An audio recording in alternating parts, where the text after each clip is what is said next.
आता विश्वात्मके देवे, येणे वाग्यज्ञ तोषावे. तोषोणी मज द्यावे पसाय दान हे. जे खळांची व्यंकटी सांडो, तया सत्कर्मी रती वाढो. भूता परस्परे पडो मैत्र जीवांचे, दुरितांचे तिमिर जावो. विश्व स्वधर्म सूर्य पाहो, जो जे वांछिल तो ते लाभो. प्राणिजात वर्षत सकळ मंगळी, ईश्वरनिष्ठांची मांदियाळी. अनवरत भूमंडळी, भेटो तया भूता. सला कल्पतरूंचे आरव, चेतना चिंतामणीचे गाव. बोलते जे अनर्व पियुषांचे, चंद्रमयी जे अलंक्षण. मार्तंड जे तापहीन, ते सर्वाही सदा सज्जन. सोयरे होतू किंबहुना सर्व सुखी, पूर्ण होणे तिही लोकी. भजी जो आदि पुरखी अखंडित, आणि ग्रंथोपजीविये. विशेषी लोकी ये, दृष्टादृष्ट विजय होआवे जी. येथ म्हणे श्री विश्वेश्वरावो, हा होईल दान पसावो. येणे वरे ज्ञान देवो सुखिया झाला. येणे वरे ज्ञान देवो सुखिया झाला. येणे वरे ज्ञान देवो सुखिया झाला. श्री ज्ञानेश्वरी अध्याय 18 ओवी 1793 ते 1801. श्री ज्ञानेश्वर महाराजांनी आपल्या श्री ज्ञानेश्वरी या ग्रंथाच्या शेवटी आपले सद्गुरू श्री निवृत्तीनाथांजवळ केलेली पसायदानाची मागणी ही एक विशाल प्रार्थना आहे. मागणी ही समर्थाजवळ करायची असते. जो मागितलेले प्रार्थिलेले पुरवू शकतो. या विश्वात एक सद्गुरूच असे आहेत की जे मागाल ते देण्यास समर्थ असतात. जसे काही लोक व्यवहारात श्रीमंत धनवान असतात, पण कोणाची मदत करणे, संकट प्रसंगी त्याला मदतीचा हात देऊन त्यास धैर्य देणे, तसेच असून देण्याची दानत असणे हे सर्वांना जमतेच असे नाही. देव ज्यास आम्ही म्हणतो, भगवंत म्हणतो, त्यांच्याजवळ काय नाही, पण काही गोष्टी देव देऊ शकत नाही. देव म्हणेल, तुझ्या कर्मात प्रारब्धात नाही, मी देखील कर्मबंधनात आहे. कर्माचा हिशोब पूर्ण झाल्याशिवाय तुला मोक्ष नाही. मात्र सद्गुरू तसे नसतात. ते कर्माचा नाश करून शिष्याला कर्मबंधनातून मुक्त करतात. संत तुकाराम महाराज म्हणतात, गुरु देवांचाही देव. म्हणून ही विश्वकल्याणाची प्रार्थना ज्ञानेश्वर महाराज आपल्या सद्गुरूंकडे करतात. मानवी बुद्धीचे सात्विक, राजस आणि तामस हे प्रकार आहेत. त्यानुसार प्रार्थनेचेही असेच 3 प्रकार होऊ शकतात. त्यातील राजस व तामस प्रार्थना या स्वार्थी प्रार्थना आहेत. त्या कित्येकदा स्वकल्याणापेक्षा इतरांचे कल्याण किंवा नाशासाठी असू शकतात. उदाहरणार्थ, असुरांनी, त्यात रावण, हिरण्यकश्यपू, भस्मासूर, कंस इत्यादी यांच्या प्रार्थनेमध्ये असूया, इतरांना नाश व स्वतःचे ऐश्वर वाढावे, आपले आसुरी कुळ वाढावे अशा मागण्या होत्या. तिसरी सात्विक प्रार्थना ही वरील प्रार्थनेपेक्षा वेगळी आहे. या प्रार्थनेमध्ये शाश्वत सुख, संत संगती, देवाची भक्ती घडो, इतरांचे कल्याण हो, पाऊस पडो, मानव जनावरे या सर्वांना पाणी अन्न मिळो अशी भावना असते. मात्र काही वेळा सात्विक प्रार्थनेत देखील केवळ स्वतःच्या उद्धाराची, मोक्षाची, परलोकी सुखाची इच्छा असते. अशा प्रार्थनेमध्ये देखील स्वार्थच असतो असे नाइलाजाने म्हणावे लागते.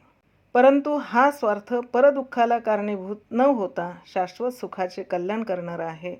हा स्वार्थ माणसाचे अंतिम लक्ष्य आहे. म्हणून ही प्रार्थना सात्विक प्रार्थनेत मोडते व सामान्य जीवांनी अशी प्रार्थना करणे वावगे होणार नाही. मात्र या बाबतीत नम्रपणे म्हणावे लागेल की भक्ती, साधना, तपश्चर्या करून त्या मोबदल्यात काही मागणे म्हणजे व्यापार होय. अशा भक्तास किंवा साधकास व्यापारी म्हणतात. श्री ज्ञानेश्वर महाराजांचे पसायदान हे इतर सर्व प्रार्थनेपेक्षा वेगळे आहे. ते सात्विकतेच्या उच्चांकाहूनही वर आहे. हेच संत मत आहे. म्हणून संतांचे विचार हे प्रचलित सर्व धर्माच्या विचारांपेक्षा श्रेष्ठ आहेत. संत जगातील प्रचलित धर्माच्या कक्षेबाहेर आहेत. त्यांची दृष्टी सर्व प्राणीमात्रावर सारखी असते. त्यांचा कोणी शत्रू नसतो. ते प्रत्येक प्राणीमात्राच्या आत्म्यावर दृष्टी ठेवून असतात. ते आत्म्यावर प्रेम करतात, कारण त्यांना प्रत्येक घटात राम दिसतो. आता आपण पसायदानाचा विस्ताराने विचार करूया. आता विश्वात्मके देवे येणे वाग्यज्ञ तोषावे. या चरणात ज्ञानेश्वर महाराज म्हणतात, विश्वात्मक देव. देव या शब्दाचा अर्थ जो सर्वांचा प्रकाशक व मानवी बुद्धीला ज्ञानाचा प्रकाश देणारा. सद्गुरू जे प्रभूचे साकार प्रगट रूप असतात, ते आपणास शरण आलेल्या जिज्ञासूंचा म्हणजे शिष्यांचा अज्ञानाचा नाश करून ज्ञानरूपी प्रकाश देतात. अशा ज्ञानास अध्यात्मज्ञान म्हणतात. हे ज्ञान झाल्याने स्वतःची ओळख होते, आत्मदर्शन होते व विश्वाचे ज्ञान होते. म्हणून ज्ञानेश्वर महाराज अशा विश्वात्मक सद्गुरूंकडे प्रार्थना करतात की येणे वाग्यज्ञ तोषावे. सद्गुरूंनी माझ्या या गीता व्याख्यानरूपी यज्ञाने संतुष्ट व्हावे. त्यांची अशी भावना आहे की मी गीतेवर व्याख्यान केले आहे ते म्हणजे परमात्म्याची व माझ्या सद्गुरूंची श्रद्धेने केलेली पूजा आहे. ही माझी शब्दपूजा सद्गुरूंनी स्वीकारावी अशी मी त्यांना विनंती करतो. पुढे ज्ञानेश्वर महाराज म्हणतात, तोषोणी मज द्यावे पसायदान आहे. शिष्य आपल्या सद्गुरूंना आपल्या सेवेने आधी संतुष्ट करतो आणि मग त्यांची प्रसन्नता पाहून आपल्याला अपेक्षित मागणे मागतो.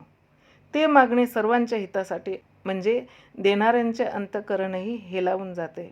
ज्ञानेश्वर महाराजांचे असे औदार्य तर देणाऱ्याचे सामर्थ्य किती असावे. श्री निवृत्तीनाथ महाराज प्रसन्न झालेले आहेत हे पाहून श्री ज्ञानेश्वर महाराज पसायदान मागतात. पसायदान म्हणजे प्रसाद. प्रसाद हा कृपेचे व देणाऱ्याच्या प्रसन्नतेचे प्रतीक असतो. सद्गुरूंचा कृपा प्रसाद कधीच संपत नसतो. ज्ञानेश्वर महाराज सद्गुरूंजवळ पुढील ओवीत पसायदान मागतात. जे खळांची व्यंकटी सांडो तया सत्कर्मी रती वाढो भूता परस्परे पडो मैत्र जीवाचे. जे खळांची व्यंकटी सांडो याचा अर्थ दृष्टांचा कुटीलपणा दुष्टपणा टाकला जावो, त्यांची सत्कर्मात सत्कार्यात आवड वाढवो व प्राणीमात्राचा एकमेकांशी अंतःकरणातून प्रेमभाव स्नेहभाव जडो. त्यांची एकमेकांशी जीवाभावापासून मैत्री व्हावी. पुढे ज्ञानेश्वर महाराज म्हणतात, दुरितांचे तिमिर जावो विश्व स्वधर्म सूर्य पाहो जो जे वांछिल तो ते लाहो प्राणी जात. दुरितांचे याचा अर्थ काय तर दुराचरणातून जे निर्माण होते ते दुरित. तसेच विकारांच्या अधीन होऊन ते विषय सुख मिळवण्यासाठी मनुष्य जी निषिद्ध कर्मे करतो त्यालाच दुरित म्हणतात. अशा दुराचारी पुरुषांचे तिमिर म्हणजे अज्ञानरूपी अंधकार जावो. विश्वातील पापरूपी अंधकार जाण्यासाठी स्वधर्मरूपी सूर्याचा उदय व्हावा. येथे धर्म याचा अर्थ आपल्या कल्याणाचा विचार करणे हा माणसाचा आद्य धर्म आहे. पुढे ज्ञानेश्वर महाराज म्हणतात, या विश्वात जो कोणी जी इच्छा करेल ती त्याची इच्छा पूर्ण हो. ही मागणी ज्ञानेश्वर महाराजांनी शेवटी का मागितली तर अगोदरच्या मागण्यांमध्ये मनुष्याला योग्य माणूस होण्यासाठी त्यांच्यातील दुर्गुण दुर्वासना दुरित निषिद्ध दुष्टकर्मांचा नाश हो, त्याचा स्वधर्म जागृत होऊन त्याचे पालन करून तो सदाचारी हो. कारण सदाचारी जीवन हे प्रभुप्राप्तीचे पहिले चरण आहे. असा सदाचारी पवित्र मनुष्य योग्यच इच्छा करणार याची खात्री झाल्यावर तो जे मागेल ते त्याला मिळो असे मागणे केले आहे. पुढील ओवीमध्ये श्री ज्ञानेश्वर महाराज म्हणतात, वर्षत सकळ मंगळी ईश्वरनिष्ठांची मांदियाळी अनवरत भूमंडळी भेटो तयाभूता. याचा अर्थ असा की संपूर्ण शुभ कर्माचा सुमंगल विचारांचा वर्षाव हो. तसेच भगवत भक्त साधू संतांचा मेळावा समुदाय विश्वातील सर्व प्राणीमात्रांना नित्य भेटो. पुढील ओवीत ज्ञानेश्वर महाराज म्हणतात, चला कल्पतरूंचे आरव चेतना चिंतामणीचे गाव बोलते जे अनर्व पियुषांचे. येथे संतांचा महिमा गायला आहे. महाराज म्हणतात, चला कल्पतरूंचे आरव. तर कल्पतरू हा वृक्ष चालत नाही. संत हे चालते बोलते कल्पतरू आहेत. कल्पतरू वृक्षामध्ये व संतांमध्ये मोठे अंतर आहे. कल्पतरू वृक्षाखाली जो बसेल व जी इच्छा करेल ती तो पुरवितो, मात्र तो नाशवंत वस्तू देतो. संत पारमार्थिक पारलौकिक सुख देतात, आत्मदर्शन घडवून देतात व प्रभू प्राप्ती करून देतात. तसेच चिंतामण्याचे गाव आहे, हा चिंतामणी चिंतिलेले प्राप्त करून देतो. संत हे चिंतामणी रत्नासारखे आहेत. चिंतामणी जड अचेतन आहे, संत हे पारमार्थिक धन रामरत्न देतात. अनर्व म्हणजे समुद्र व पियुष म्हणजे अमृत. समुद्राचे मंथन करून त्यातून अमृत निघाले, पण संत हे अमृताचे समुद्रच आहेत. पुढील ओवीत ज्ञानेश्वर महाराज म्हणतात, चंद्रमे जे अलांछन मार्तंड जे तापहीन ते सर्वाही सदा सज्जन सोयरे होतो. येथे संत कसे तर जे निष्कलंक, जे तापरहित आहेत. चंद्रमे जे अलांछन कसे तर चंद्रावर डाग आहे, लांछन आहे, पण आमचे संत डागरहित निर्मळ स्वच्छ आहेत. चंद्र आणि संत यांच्यामध्ये एक महत्त्वाचे साम्य आहे. चंद्र आपल्या प्रकाशाची शीतलता सर्वांना देतो, त्याप्रमाणे संतांची वागणूक असते. तसेच ज्ञानेश्वर महाराज सूर्य तसा सर्व गुणांनी संपन्न आहे. तो उदय पावला म्हणजे रात्रीचा अस्त होतो, अंधकाराचा नाश होतो, तर संत या अज्ञानरूपी अंधकाराचा नाश करतात. सूर्य हा तापदायक आहे, यात प्रखर उष्णता आहे. संत हे शांत शीतल असतात. पुढे ज्ञानेश्वर महाराज म्हणतात, संत जन सर्वांना प्रिय असतात. सज्जन म्हणजे सतजन, सत म्हणजे परमात्मा, हे सतपद परमात्म्याचे स्वरूप लक्षण आहे. असे संत सर्वांना प्रिय असतात. पुढे ज्ञानेश्वर महाराज म्हणतात, किंबहुना सर्व सुखी पूर्ण होऊन तिही लोके भजी जो आदी पुरखी अखंडित. याचा अर्थ असा की किंबहुना म्हणजे सर्व मागण्यांचे जे सार तेच दया, म्हणजे त्रिभुवनातील सर्व लोक सुखाने पूर्ण व्हावे आणि त्यांनी अखंडित परमात्म्याची भक्ती करावी. म्हणजे नित्य प्रत्येक श्वासागणिक त्यांना परमात्म्याचे स्मरण असावे. पुढे ज्ञानेश्वर महाराज म्हणतात, आणि ग्रंथोपजीविये विशेषी लोकीये दृष्टादृष्ट विजय होवावे जे. याचा अर्थ असा की या लोकात विशेष करून हा ग्रंथ ज्यांचे जीवन अत्यंत प्रिय होऊन राहिलेलं आहे त्यांनी इहलोकींच्या व परलोकींच्या भोगावर विजयी व्हावे.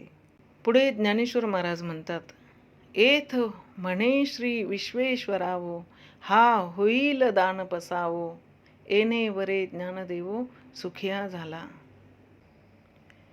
पुढील ओवीत आपल्या मागण्यांवर सद्गुरू काय म्हणाले व ते ऐकून श्री ज्ञानेश्वर महाराजांना काय वाटले याचे सुंदर वर्णन त्यांनी या ओवीत केले आहे.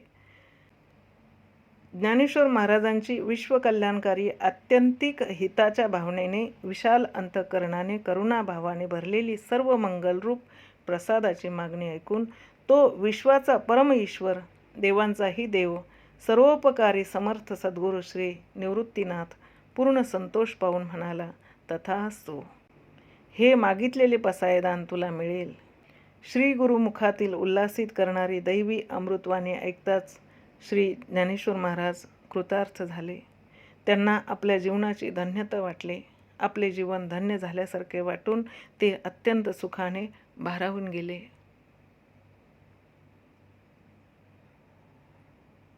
जय हरी.